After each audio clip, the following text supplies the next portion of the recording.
Welcome to Praneeth travelling diaries. మా ఛానల్ని subscribe చేస్తున్నటువంటి వాళ్ళందరికీ, వ్యూవర్స్ అందరికీ చాలా చాలా ధన్యవాదాలండి. ఇలాగే మమ్మల్ని ఎంకరేజ్ చేయండి.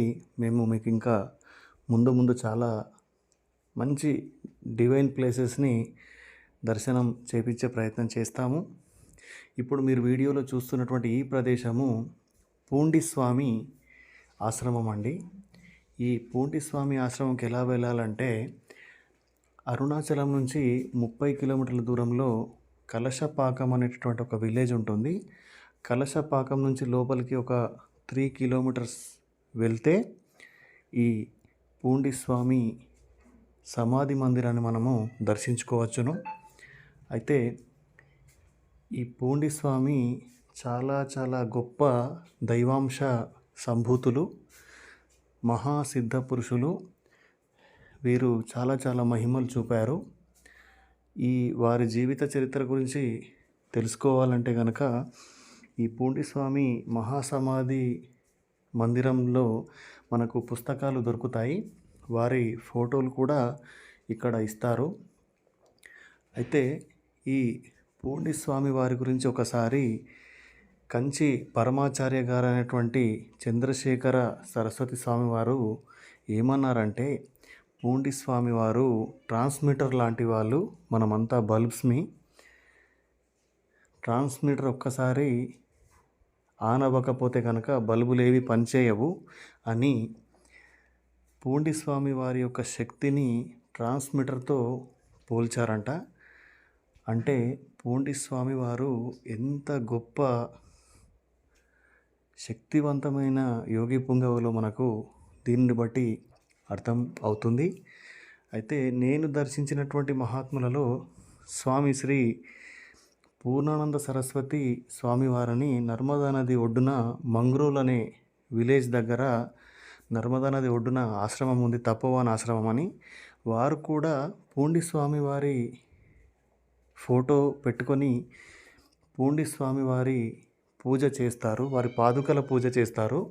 అంటే వీరు పూండి స్వామివారు ఎంత గొప్ప యోగి పుంగవులో మనకు తెలుస్తుంది. అయితే మేము వెళ్ళినప్పుడు సరిగ్గా పూండి స్వామి సమాధి మందిరం దగ్గర వారి అభిషేకము చూస్తున్నారు కదా మీరు వీడియోలో, వారి హారతి, ఇలా వారి పాదుకల దర్శనం కూడా మాకు కలిగింది. వారి పాదుకలను చూసే భాగ్యం కలిగింది మాకు. మీరు కూడా వీడియోలో చూడండి. మొత్తం వీడియో పర్మిషన్తో తీసుకున్నాను నేను, కానీ ఇక్కడ వీడియోస్ ఫొటోస్ అసలు అలౌడ్ లేదు. కానీ వాళ్ళని రిక్వెస్ట్ చేస్తే నాకు ఆ వీడియో తీసుకునేటటువంటి పర్మిషన్ అనేది ఇచ్చారు. అయితే నా ప్రయత్నం ఏంటంటే, మీకు కూడా అందరికీ ఇలాంటి గొప్ప యోగుల దర్శనం కలగాలని నేను కోరుకుంటున్నాను. కాబట్టి నేను కొంచెం కష్టపడి వీడియోస్ తీసి మీకు పెడుతున్నాను. మీరు కూడా అరుణాచలం వెళ్ళినప్పుడు దర్శించుకుంటారు. ఇలాంటి యోగుల సమాధుల మనము దర్శనం చేత చాలా మంచి అనుభూతి కలుగుతుంది. మీరందరూ దర్శించుకుంటారు అనేటటువంటి ఒక గొప్ప సంకల్పంతో మాత్రమే నేను ఇది వీడియోలు చేస్తున్నాను. చూడండి, అది పూండి స్వామి వారి అభిషేకం అండి. సమాధికి వాళ్ళు అభిషేకం చేస్తున్నారు. అయితే ఇక్కడ మనకు ఇవన్నీ కార్యక్రమాలు అయిన తర్వాత చక్కటి అన్నదాన కార్యక్రమం కూడా ఉంటుంది.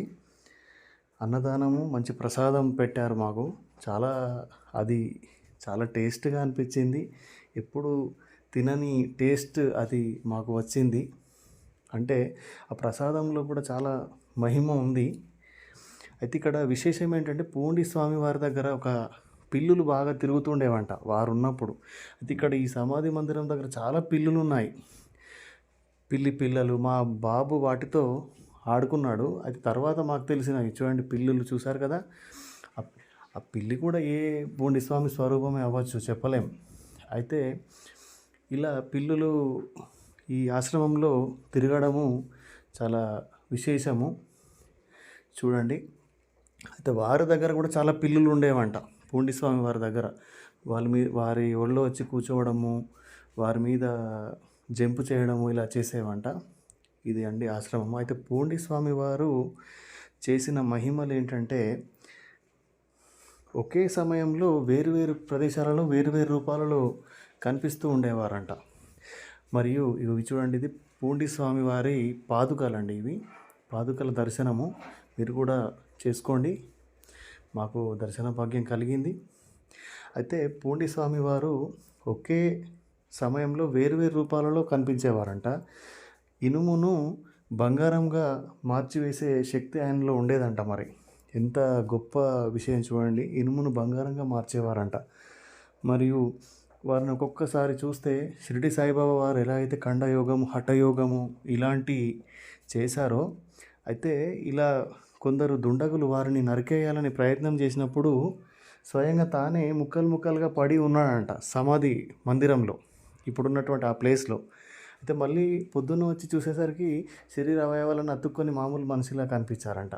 అంటే షిరిడి సాయిబాబా వారు కూడా ఎగ్జాక్ట్గా ఇదే ఖండయోగం, హఠయోగం అనేటటువంటి ఒక గొప్ప యోగ ప్రక్రియలు షిరిడి సాయిబాబా వారు ఏదైతే చేశారో వీరు కూడా అలాంటివి చేసేవారంట. ఒకసారి ఆ ఊరిలో బాగా వరద వచ్చి ఈయన తపస్సు చేస్తున్నటువంటి ప్రదేశంలో కూడా బాగా నీళ్ళు వచ్చి మునిగిపోయారంట. కానీ అందరు అనుకున్నారంట ఇతను స్వామివారు ఇంకా నీళ్ళలో కొట్టుకుపోయారు. ఊరి వాళ్ళందరూ అనుకున్నారంట నీళ్ళలో కొట్టుకొని పోయారు స్వామివారు, ఇంకా మనకు లేరు అని అనుకుంటే మార్నింగ్ మళ్ళీ యథావిధిగా అదే ప్లేస్లో స్వామివారు కనిపించారంట. అంటే అతను పూండి స్వామివారు సమాధి చెందిన తర్వాత కూడా 3 రోజుల తర్వాత వేరే వాళ్ళకి ఎవరికో కనిపించారంట. అంటే ఎంత గొప్ప వీరు అంటే, ఇలాంటి యోగులు వీరి శరీరంకి మరణం ఉంటుంది కానీ వారి ఆత్మలకు అసలు మరణం అనేది ఉండదు. వారు సమాధి నుంచి కూడా మాట్లాడతారు. సేమ్ షిరిడి సాయిబాబా ఎలాగైతే ఏకాదశ సూత్రాలు చెప్పారో, ఇప్పుడు ఇలా ఆ ఏకాదశ సూత్రాలు అనేటటువంటి పూండి స్వామి వారికి కూడా ఎగ్జాక్ట్గా వర్తిస్తాయి. సో ఇలాంటి గొప్ప యోగి పుంగవుల దర్శనం మాకు కూడా కలిగినందుకు మేము చాలా సంతోషించాము. అయితే మేము 6వసారి వెళ్ళినప్పుడు మాకు ఈ దర్శన భాగ్యం కలిగింది. అంటే 6వసారి వీరి గురించి మేము 6వసారి అరుణాచలం వెళ్ళినప్పుడు మాకు ఇక్కడ ఇట్లా పూండి స్వామి వారి సమాధి 30 కిలోమీటర్ల దూరంలో ఉంటుంది అరుణాచలం నుంచి అని తెలియడం వల్ల మేము దర్శనం చేసుకునేటటువంటి భాగ్యం మాకు కలిగింది. చూడండి, ఇదంతా పూండి స్వామి వారి ఆశ్రమంలో జరుగుతున్నటువంటి, వారి సమాధి దగ్గర జరుగుతున్నటువంటి కార్యక్రమాలు. ఎంత అద్భుతమైనటువంటి అలంకరణ చేశారు పూజారులు. ఈ విగ్రహము పూండి స్వామి సమాధి పక్కన ఏర్పాటు చేసినటువంటి విగ్రహం అండి ఇది. దీంట్లో కూడా చాలా జీవకళ ఉట్టి పడుతుంది.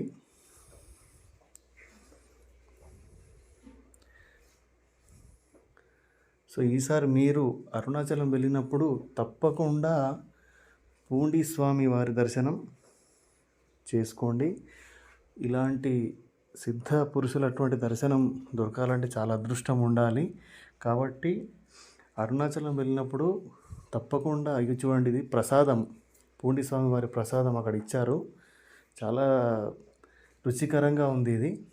అయితే ఈసారి మీరు అరుణాచలం వెళ్ళినప్పుడు తప్పకుండా ఒక 2 గంటలు టైం తీసుకొని పూండి స్వామి వారి సమాధి దర్శనం చేసుకొని రండి తప్పకుండా. చూడండి ఎంత వారు స్వామివారు మనం చూస్తున్నట్టుగానే ఉంది. సో ఈ అరుణాచలం చుట్టుపక్కల ఇలాంటి విశేషాలు చాలా ఉన్నాయి. చూడు, మా బాబు పిల్లితో ఆడుకుంటున్నాడు. ఆ పిల్లి కూడా ఏ రూపమో తెలియదు, ఆయన ఆశ్రమంలో తిరుగుతూ ఉంది ఆ పిల్లి. మా వెంటనే ఉంది. మేము మళ్ళీ ఆశ్రమం నుంచి వచ్చే వరకు మా బాబు దాంతో ఆడుకుంటూ, వాడు వచ్చేటప్పుడు ఆ పిల్లిని తీసుకెళ్దామని ఏడుపు. ఇంకా మేము ఆ పిల్లిని కూడా ఆశ్రమంలోనే వదిలేసేసి వచ్చేసాము. చూడండి వీడియోలో. ఇది పూండి స్వామి వారి మొత్తం ఆ సమాధి ఇప్పుడు నేను చూపిస్తున్నటువంటి ఈ ప్రదేశము వారు అక్కడ కూర్చొని ఉండేవారంట చాలా రోజులు, 3 రోజులు 4 రోజులు ఆ ప్రదేశంలో కూర్చొని ఉండేవారంట. సో మీరు కూడా ఈసారి వెళ్ళినప్పుడు ఆ ప్రదేశాన్ని కూడా దర్శించండి. వారు అది కూర్చునే ఆ సమాధి మందిరం ఉన్న ప్లేస్లో వారు కూర్చునే ప్రదేశం ఇప్పుడు నేను చూపించింది.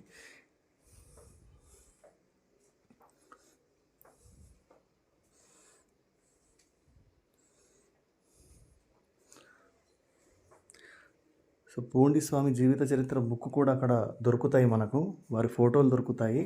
సో వారి జీవిత చరిత్ర పూర్తిగా తెలుసుకోదలిచినటువంటి వాళ్ళు ఆ బుక్స్ కొనుక్కొని చదవండి. ఈ ప్లేస్ పూండి స్వామి వారు రెగ్యులర్గా కూర్చునేటటువంటి ప్లేస్. ఆ ప్లేస్లో పూండి అనే ప్లేస్లో ఒక గద్దెలాగా ఉంటుంది, ఆ ప్లేస్లో వారు కూర్చొని ఉండేవారంట.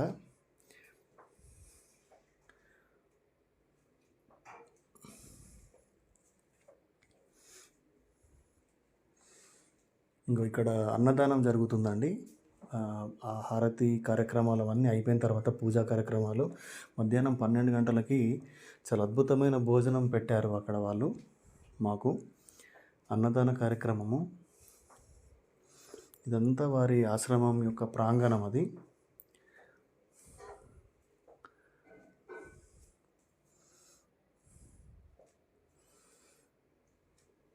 వారి యొక్క విగ్రహం, అక్కడ ఆశ్రమంలో ఉన్నటువంటి విగ్రహం ఇది. సో ఇలా వారు పూండి అనేటటువంటి ప్లేస్లో వారు ఉండి చాలా అనేక రకాలైన మహిమలు అక్కడ ప్రదర్శించారు. ఒక పిచ్చివాడిలాగా మొట్టమొదట వాళ్ళు ఒక పిచ్చివాడిలాగా వారు కనిపించారు ఈ ఊరి వాళ్ళందరికీ.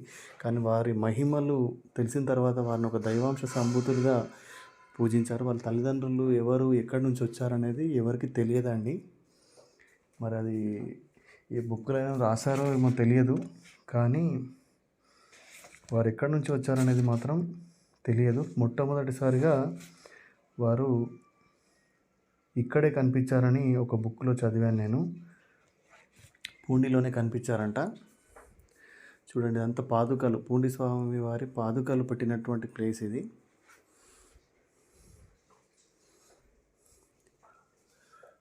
ఎంత అద్భుతంగా ఉన్నాయి చూడండి. మీరు కూడా పాదుక దర్శనం చేసుకోండి.